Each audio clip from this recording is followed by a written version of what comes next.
Hello, my name is Ksenia Turkova, and today we are going to talk about some definitions of the ongoing war in Ukraine.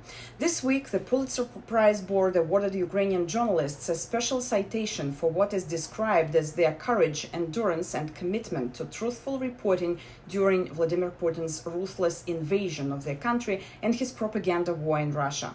Also, this week, the First Lady of the United States, Jill Biden, went to Ukraine. After that, she wrote an essay sharing her thoughts and women's stories and urging Vladimir Putin to end the war. In her article, Jill Biden says, Olena Zelenska, the wife of Ukraine's president, came out of hiding, leaving her children to ask for help for the people of her country. She didn't ask me for food or clothing or weapons. She asked me to help her get mental health care for all those suffering from the effects of Vladimir Putin's senseless and brutal war. As you might have noticed, both Pulitzer Prize Board and Jill Biden call the war in Ukraine Putin's war. It makes sense because they refer to a person who has power and actually started the war.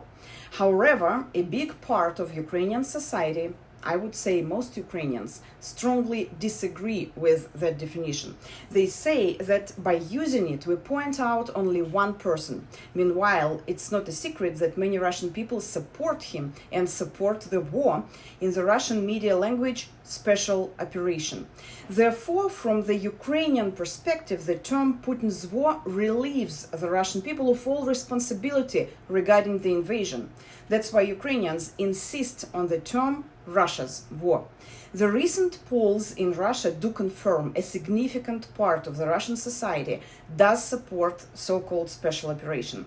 For example, according to the independent Levada Center in March, 81% of Russians supported the military actions in Ukraine. In April, that number dropped, but it's still huge, 74%. The state agency FSEOM said that every fifth Russian is proud of the special operation. Of course, we have to keep in mind that we can trust those numbers only to a certain extent. They should be taken with a grain of salt because sociology in authoritarian countries faces many difficulties. People might be just too scared to say what they think. Nevertheless, we understand that the definition of Russia's war is legit, reflecting the country's actual situation. But at the same time, some Russian people strongly disagree with this term.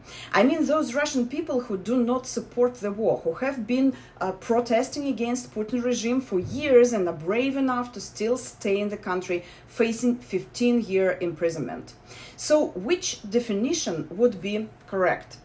Is it Russia's war or Putin's war against Ukraine?